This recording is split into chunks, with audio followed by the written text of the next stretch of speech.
औज़ुबिल्लाहि बिस्मिल्लाहिर्रहमानिर्रहीम। Hi dear students, आप कैसे हैं? आई डू एक्सपेक्ट कि आप लोग ठीक होंगे।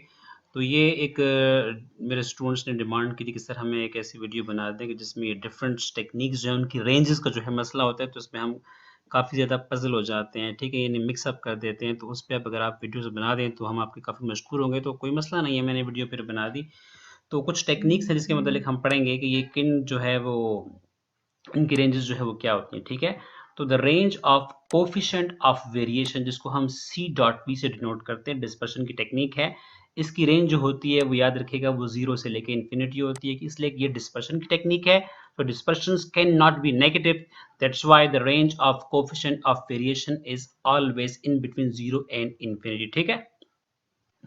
The next measure of dispersion is the range of coefficient of skewness. The range of coefficient of skewness is अच्छा, अब skewness में जो है वो काफ़ी जो है वो मुख्तलिफ जो है वो क्या आ जाती हैं, टेक्निक्स आ जाती हैं, जिसमें हमारे पास जो है वो एक काल्पेरसन कोफिशिएंट ऑफ स्क्यूनेस है। तो याद रखिएगा, जब आप काल्पेरसन कोफिशिएंट ऑफ स्क्यूनेस का फार्मूला इस्तेमाल करेंगे स्क्यूनेस को डिटरमाइन करने के लिए, तो उस फार्मूले या का जो आपके पास रेंज होगा वो -3 टू +3 होगा, यानी उसका जो आंसर होगा वो -3 और +3 के इन बिटवीन आएगा, ठीक है?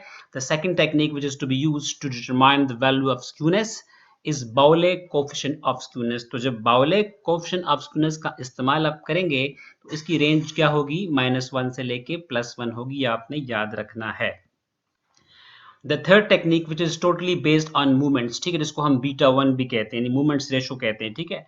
यानी जिसको हम कोफिशिएंट ऑफ स्क्यूनेस भी कहते हैं, यानी मूवमेंट कोफिशिएंट ऑफ स्क्यूनेस भी कहते हैं। इसका फार्मूला क्या होता है, mu 3 square divide by mu 2 का cube.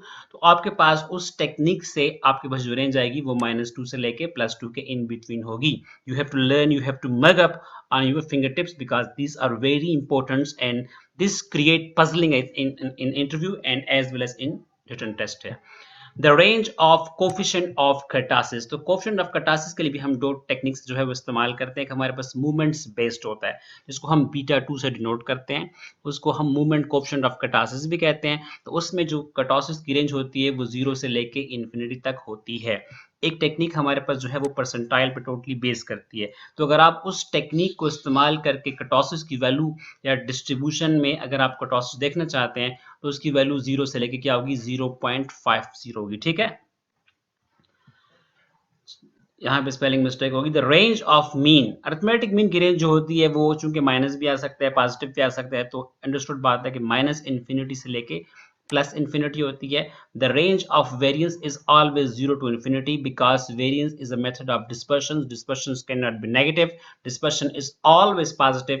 So the range of dispersion is always in between 0 to infinity. There is no concern of negative values, ठीक है?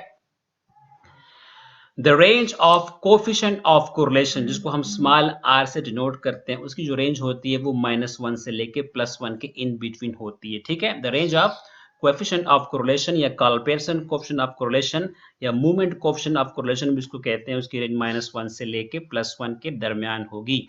The range of P value, that is very important and confusing questions है।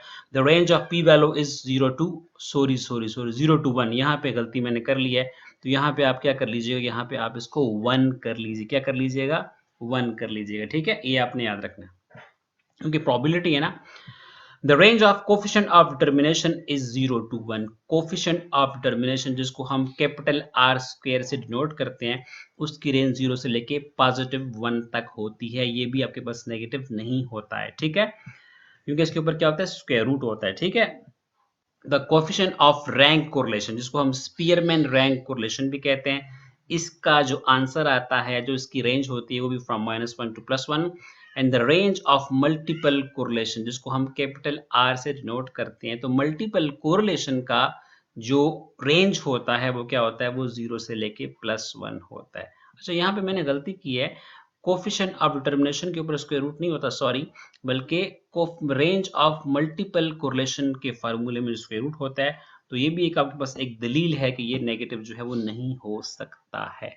अच्छा जी, the range of coefficient of contingency is 0 to 0.707। जब हम contingency table construct करते हैं, वो आपको तो पता है कि दो क्वालिटेटिव वेरिएबल्स के इन बिटवीन जब हम इंडिपेंडेंस देखते हैं, तो डेफिनेटली वो कॉन्टिजेंसी टेबल की मरहून मिन्नत है। तो जब उसको हम कोएफिशिएंट ऑफ कॉन्टिजेंसी निकालते हैं ताकि हम देखें कि एसोसिएशन में कितनी स्ट्रेंथ है, उसमें कितना पोटेंशियल है, तो उसके लिए आपको कोएफिशिएंट ऑफ कॉन्टिजेंसी कैलकुलेट करना पड़ता है। And the range of coefficient of contingency is from 0 to 0.707. This is very important question from the point of view of examination, from the point of view of test and as well as from the point of view of interview, क्योंकि ऐसी चीजें भूल जाती हैं आपसे, ठीक है। लेकिन डेफिनेटली कुछ करने के लिए तो कुछ खोना पड़ेगा ना आपको, तो ऐसी वैल्यूज को फिर आपने क्या करना है, मगअप करना है, मतलब इतना आपने इनका बयान करना है कि ये आपको जो है वो अजबर हो जाए, ठीक है। The range of coefficient of concordance is 0 to 1. Coefficient of concordance भी आपके पास टेक्निक है, ठीक है। क्वालिटेटिव वेरिएबल्स, जब आप रिलेशनशिप देखते हैं क्वालिटेटिव वेरिएबल्स के इन बिटवीन, तो ये आपको ऑलरेडी बता चुका हूँ, बल्कि इस पे न्यूमेरिकल क्वेश्चन भी हमने कर लिया। तो इसकी रेंज भी क्या होती है, 0 से लेके क्या होती है, 1 होती है, ठीक है।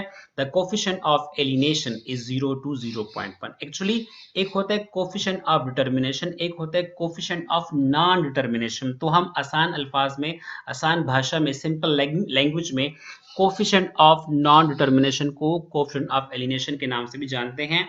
तो इसकी रेंज भी क्या होती है, 0 से 1 होती है।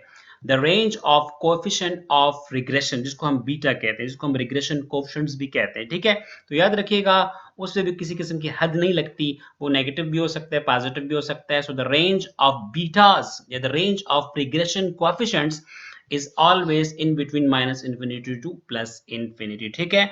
and the range of Durbin-Watson test, this MCQ is always the part of any screening test I have seen। तो इसकी जो रेंज होगी वो 0 से लेकर क्या होगी, 4 होगी। तो डियर्स, ये कुछ रेंजेस जो कि मैंने आपके लिए स्पेशली जो है वो तरतीब दी असरे नो, ताकि मेरे स्टूडेंट जो है उससे क्या कर सकें, इससे जो है वो इस्तेफादा हासिल करें। तो इंशाल्लाह अपनी दुआओं में याद रखिएगा। नेक्स्ट वीडियो में दोबारा हाजिर होंगे।